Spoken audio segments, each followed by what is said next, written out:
오만이 뱀의 사고 시작했습니다. 예, 스님 질문 드리겠습니다.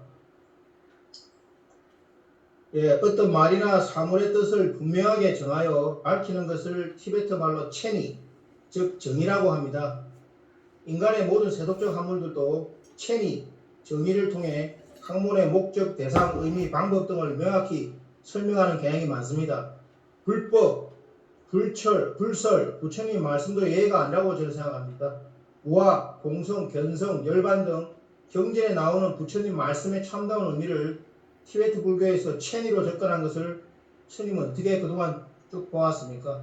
스님의 견해가 궁금합니다.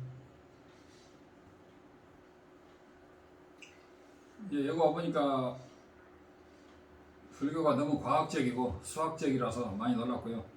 그러나 과학적이고 수학적인 면만 있는 건 아니다 이거예요. 왜냐? 심리학이라는 것은 서양의 과학과 수학으로만은 풀 수 없는 전생이라는 거.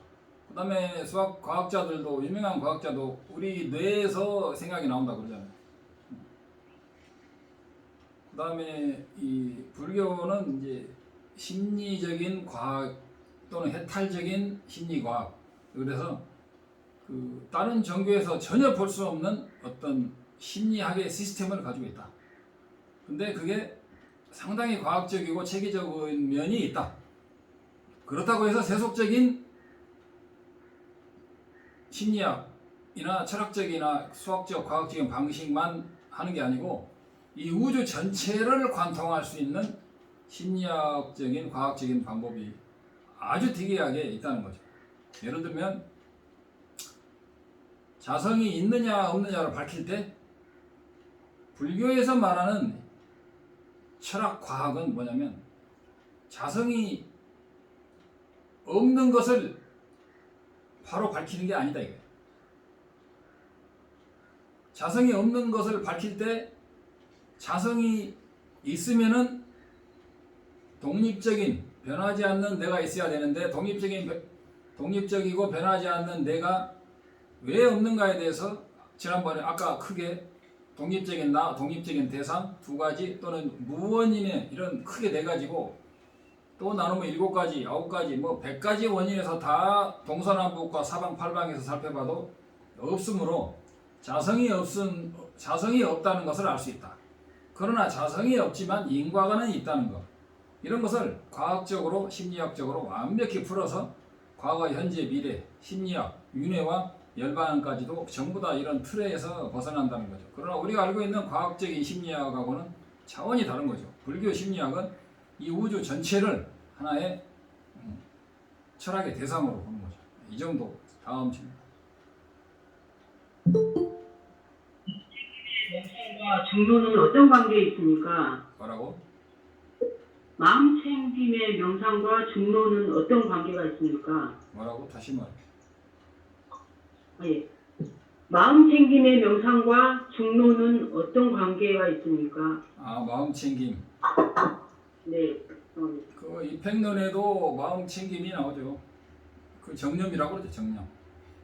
우리는 보통 비파사나에서 알아차림이라고 하는데 알아차림만 가지고 공부가 됩니까? 항상 정념이 있어야 돼요. 항상 쉬지 않고 자기가 밀어붙이는 게 끊임없이 알아차림. 글쎄, 알아차림은요 정념과 정지에서 정지에 해당되는 거예요. 우리가 일상적으로 꾸준히 하는 것은 제일 많이 하는 것은 정념이야. 염불할 때는 염불을 쉬지 않고 하는 거죠. 그 다음에 그 염불을 제대로 하고 있는지, 딴 생각을 하고 있는지 정지로서, 정지라고 하기도 알아차림 그걸로 하는 거죠. 그래서 알아차림만 가지고는 부족하죠. 일념이 또 정념 수행이 또 중요하고, 그다음에 알아차림도 여러 가지 알아차림이 있다 이거예요. 자기가 뭐 하는지 알아차림. 그런 막연한 알아차림은 외도에도 다 있어요.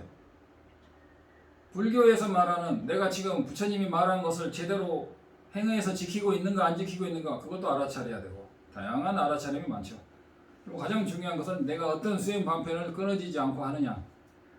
굉장히 많은 게 있어요. 알아차림 하나만 가지고 하다기에는 다양한 수행 방편이 많이 있는 것이요. 그래서 중론에서 알아차림은 뭐냐?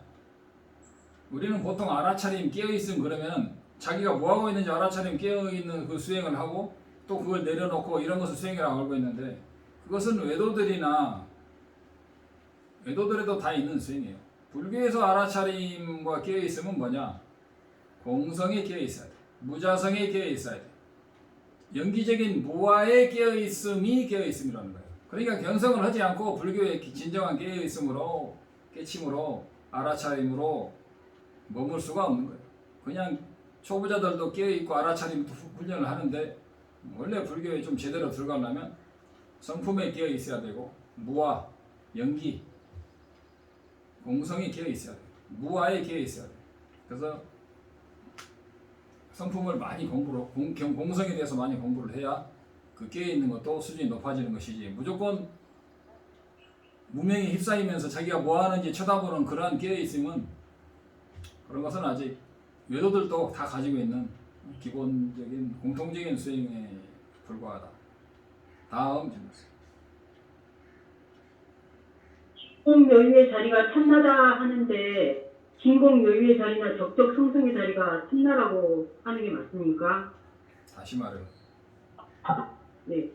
진공묘유의 자리가 참나다라고 하는데 진공묘유의 자리, 적적 성성의 자리가 참나라고 해야 됩니까? 진공묘유다, 적적성성이다 하는 것은 우리 이제 불교에서 많이 쓰는 용어인데, 요새 참나라든가 또 참나 비슷한 뭐 무뚝 성품을 본다 하는 사람들이 다 갖다 쓰면서 그 자리는 진공묘유다, 적적성성이다 하는데, 원래의 그 뜻을 잊어버렸다 이거예요. 그래서 그 자리는 텅 비어가지고 진공이면서 이체가 나오니까 묘유다 이거예요. 적적성성도 마찬가지죠. 그 자리는 적적에서 이름할 수 없고 항상 깨어있으니까 성성하다 이거예요. 그 정도 수준이야. 그러니까 진정한 불교에서 말하는 적적성성이나 진공묘유를 알 수가 있느냐 이거예요. 100년, 1000년을 닦아봤자 캄캄한 장님의 자리에 불과하다는 거죠. 방금 말했지만 진공묘유라는 것은 공성에는 인과를 부정하지 않아. 그러니까 묘유가 있는 거예요. 그리고 공성 자체는 없는 게 아니야. 그러니까 또 묘유가. 진공은 뭐냐면 일체가 의존함으로 자성이 없음으로 진공이라고 하는 거예요. 그래서 올바른 진공묘유를 알려면 결국은 중론도 알아야 됩니다. 중론 비슷한 책을 또 봐야 되고 400년도 봐야 되고, 어떤 외도 교사가 대승기시론을 강의하는데 아까도 질문했지만 진열한 참나다. 그 사람은 말로는 불교는 참나 이론이다 이거.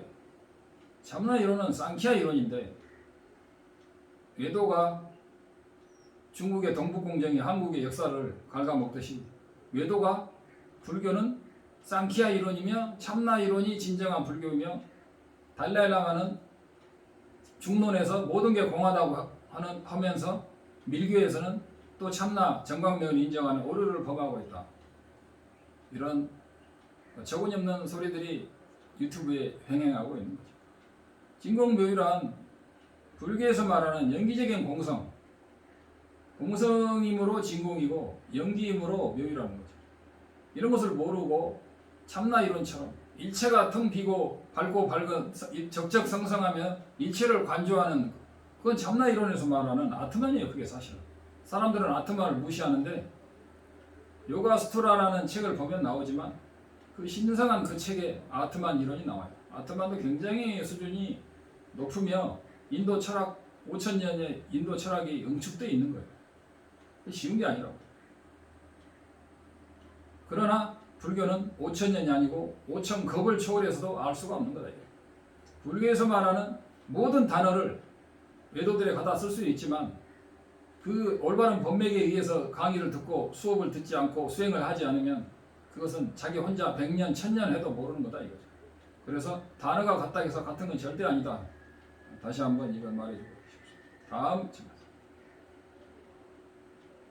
예, 스님 제가 질문드리겠습니다. 국문학 기류논증파는 일체는 연기적으로 무자성으로 상호전에서 존재한다라고 주장합니다.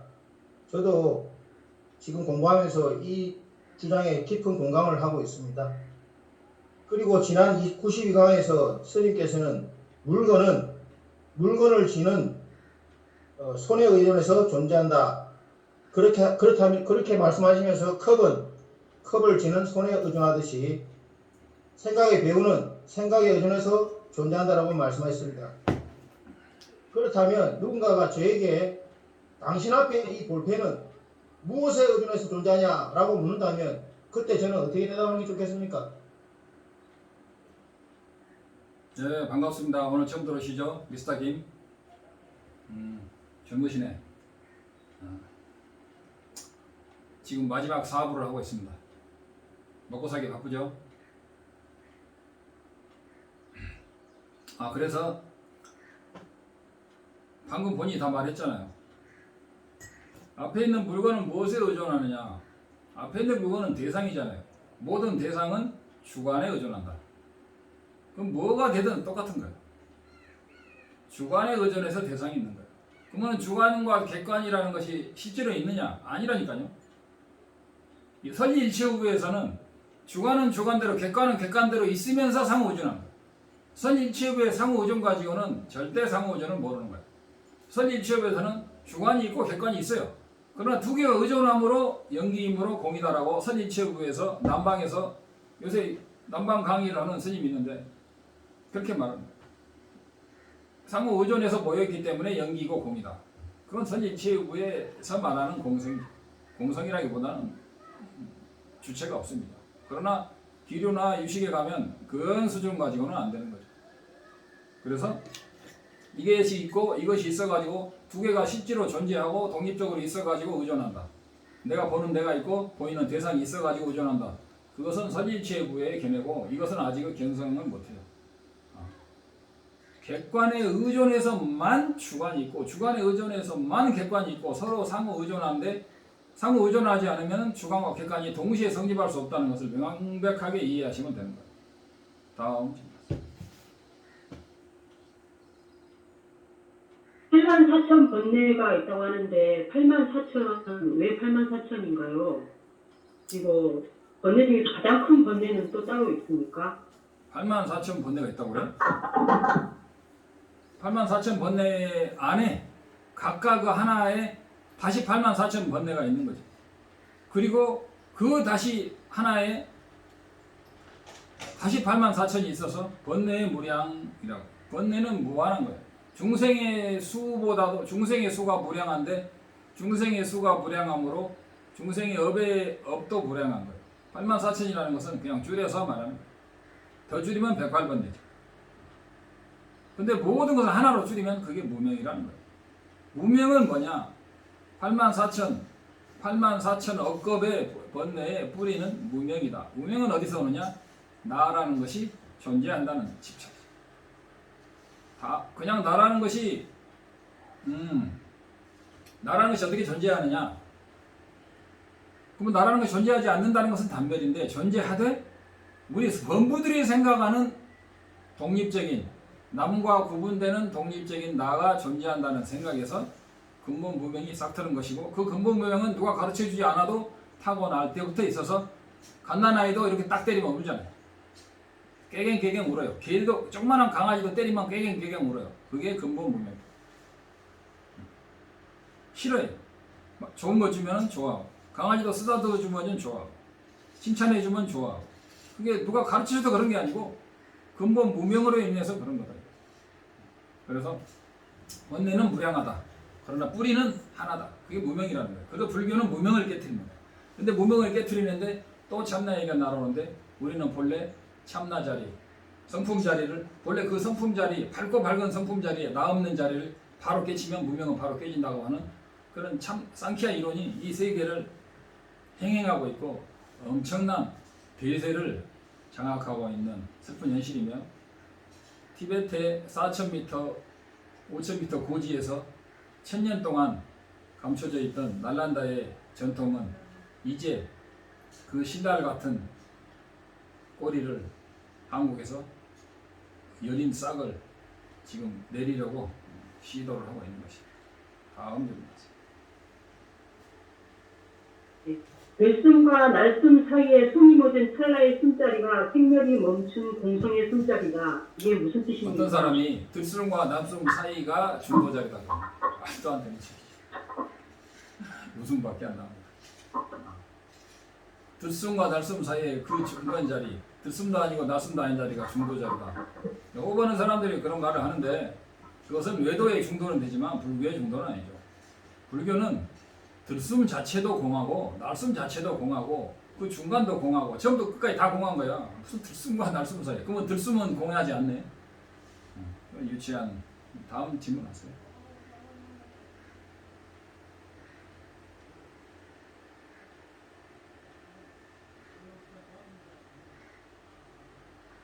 네, 스님, 제가 질문 드리겠습니다. 스님, 본문을 통해서 몇 차례 스님의 견해와 또 비슷한 말씀을 하신 것 같은데 한 번 더 설명 부탁드리겠습니다. 제가 최근에 콘촉 직매 왕포께서 저술하신 두타를 공부하고 있는데요. 두타란 말이 확립된 결론, 확정된 설, 실증된 진리라는 뜻의 산스크리트 시탄타의 티베트 번역을 하고 알고 있습니다. 사대학파, 유부, 경량부, 유식부, 중간부 등의 학설 종이를 비교 분석함으로써 중간 기류법중의 수승함을 논파한 것이 두타라고 저는 알고 있습니다.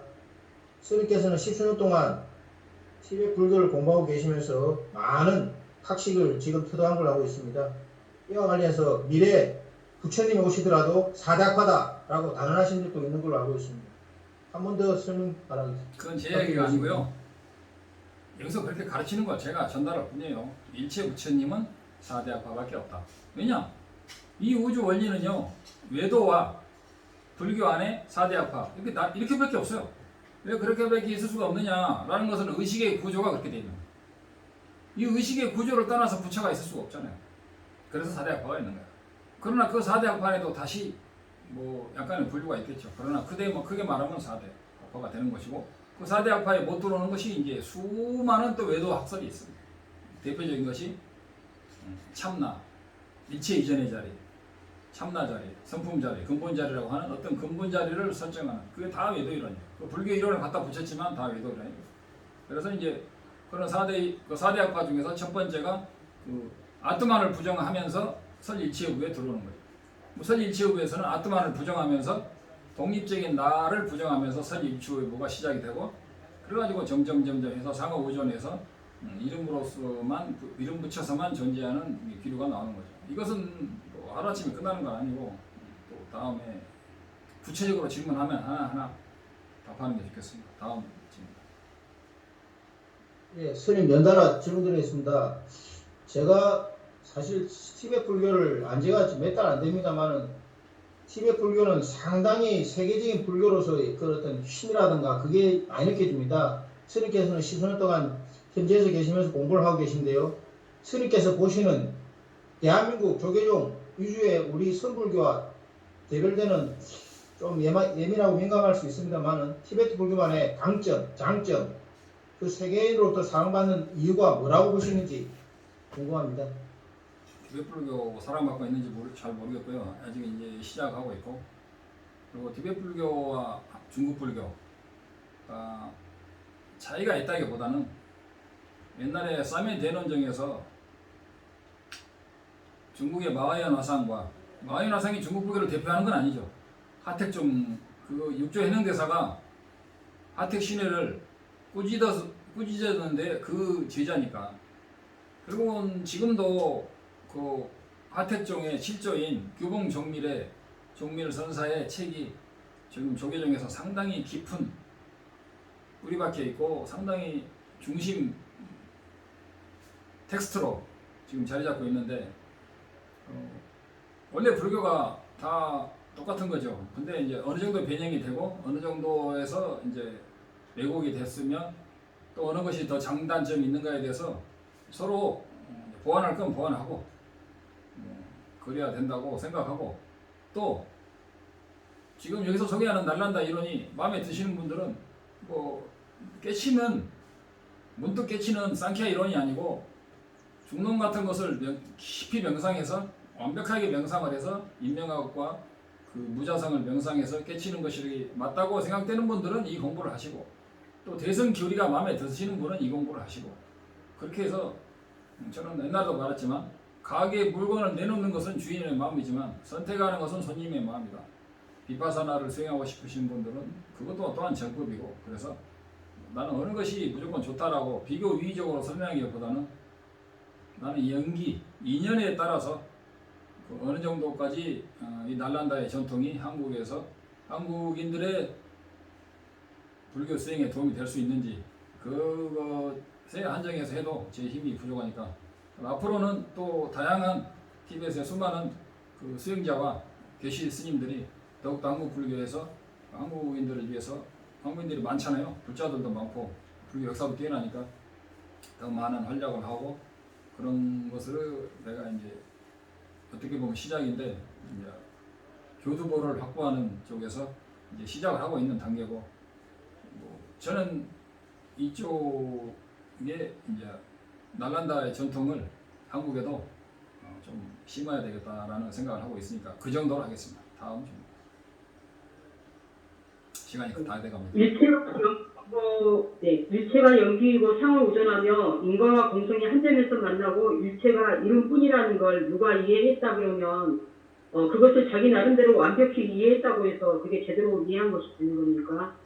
그러니까 일체가 의존하며 상호 의존하며 인과와 연기와 공성이 한 점에서 만난 걸 이해했다고 막 그런 사람 어떤 사람이 있다면 그것은 말을 이해한 거잖아요. 근데 그 내용을 정확히 그 삼종여도라든가 음마 공파랍셀이라든가 자식 뒷천이라든가 여유와 불교의 당해라든가 이런 것에서 그런 것을 가지고 이야기하다 보면 정확히 알았는지는 정확히 답이 나오겠지만 그 짧은 제 강의나 달라일라마 전자님의 짧은 강의를 듣고 아 그렇구나라고 했을 때는 점검이 필요하죠.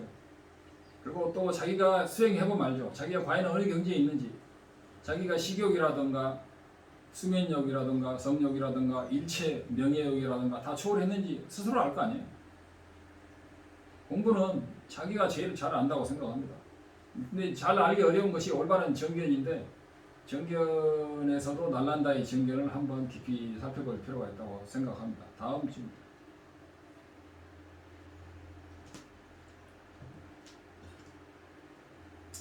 아직까지 이것도 안 했네. 힘써 두성이. 네. 시부도 해놓고 참나를 찾아서라고 되어 있는데 여기서 참나를 찾아서라고 하는 것은 표현의 차이입니까? 아니면 그러니까 시부도를 그려놓고 참나를 찾아서라고 하는 절도 있고 또 시부도를 강의하는 참나론자들도 있고 그러니까 불교의 모든 이론은 참나론에서 다 갖다 쓸 수가 있어요. 입수사견이라고 그러잖아요. 어떤 한쪽에 집착해서 보면 모든 것이 그쪽에 보는 거예요. 화장실에서만 사람을 보면 아무리 성자도 화장실에 들랑달랑한 것밖에 안 보이는 거예요.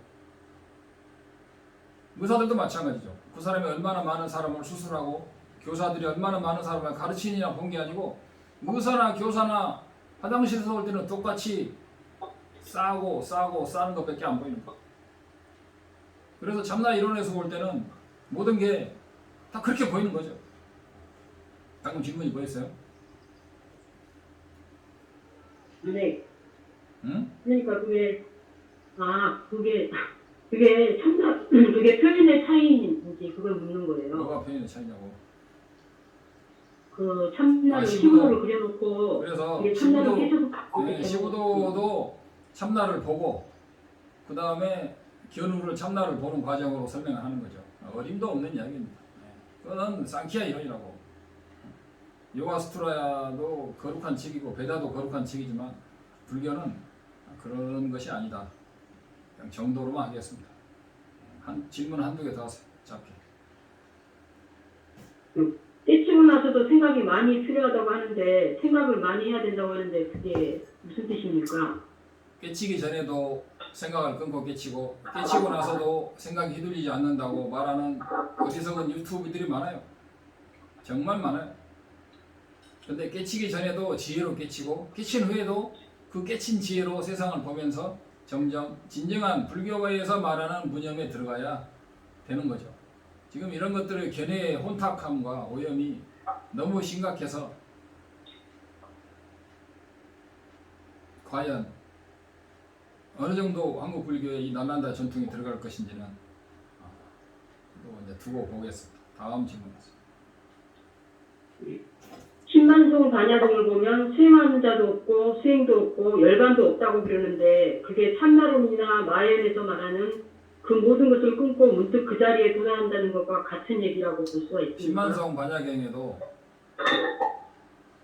반야경에 다 그렇게 나와요. 깨달은 자도 없고 깨치는 자도 없고 깨닫는 수행도 없고 부처가 되는 것마저도 다 꿈과 같다.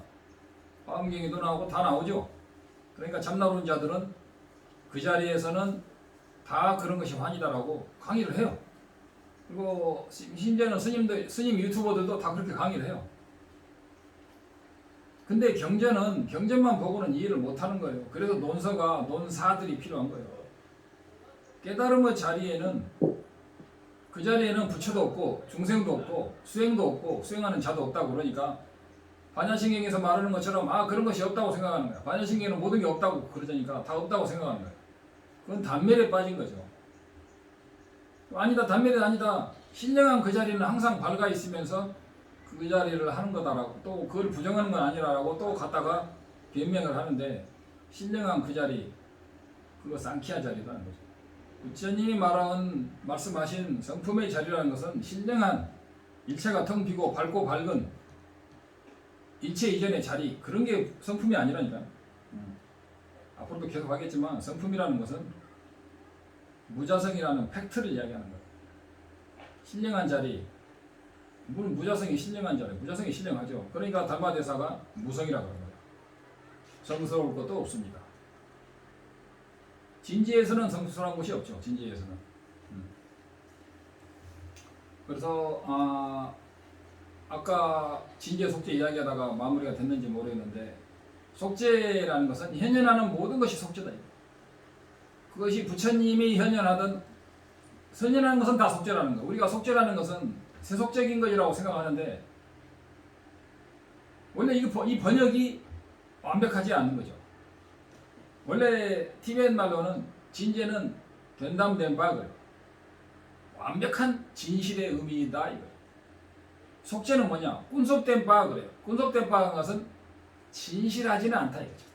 그러면 부처님의 색신이 진실하지 않다는 거냐? 부처님의 보신 극락정토도 진실하지 않다는 거냐? 라고 말한다면 부처님의 팔상성도도 완벽하지 그 속죄거든요. 부처님의 일체 종지도 속죄라는 거예요. 그럼 속죄가 왜 진실하지 않느냐라고 말한다면 속죄라는 것은 우리들이 알고 있는 거짓이라든가 이런 의미가 아니고 요의와 불요의경에 나오듯이 요의는 뭐냐면 공성 자체만을 말하는 거예요. 이렇게 나눠야만이 나중에 법신과 색신 수행하고 공성과 공성 아닌 것을 수행할 때 딱 완벽하게 나눌 수 있기 때문에 진제와 속죄의 이제를 그렇게 나누는 거예요. 그래서 진제는 공성, 속죄는 공성 아닌 모든 것을 속죄라고 하는 거예요. 그러나 공성 없는 속죄는 없는 거고 진제 없는 속죄는 없는 것이고 속죄 없는 진제가 없는 거예요. 그래서 반야신경에 색 즉시 공 모든 색성향 미촉법은 공이며 공이라는 것은 일체가 색성향 미촉법과 같은 것이며 다른 것이 아니며 사실은 그 둘은 하나라는 거예요. 색과 공이라는 것은 손바닥과 손등처럼 오직 독바타되 한 물견의 두 가지 면에 불과하다는 거예요. 공이 있으면 색이 있고 색이 있으면 공이 있다는 거예요. 그래서 뭔 얘기다 이렇게 이해가 또 안 되는데 흥분해서 이야기하다 보면 주체를 잃어버리는데 그래서 그 질문이 뭐였죠?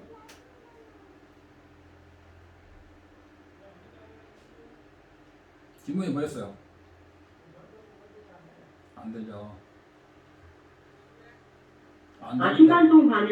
신만송 반야등을 보면 맞아요. 뭐 수행하는 자도 없고 됐어. 열반도 없다고 그래서 그래서 그런 단멸에 빠진 일체가 텅 빈 고요한 일체 이전의 자리 그런 것에 빠져가지고 강의를 하는데 절대 그런 것이 아니다.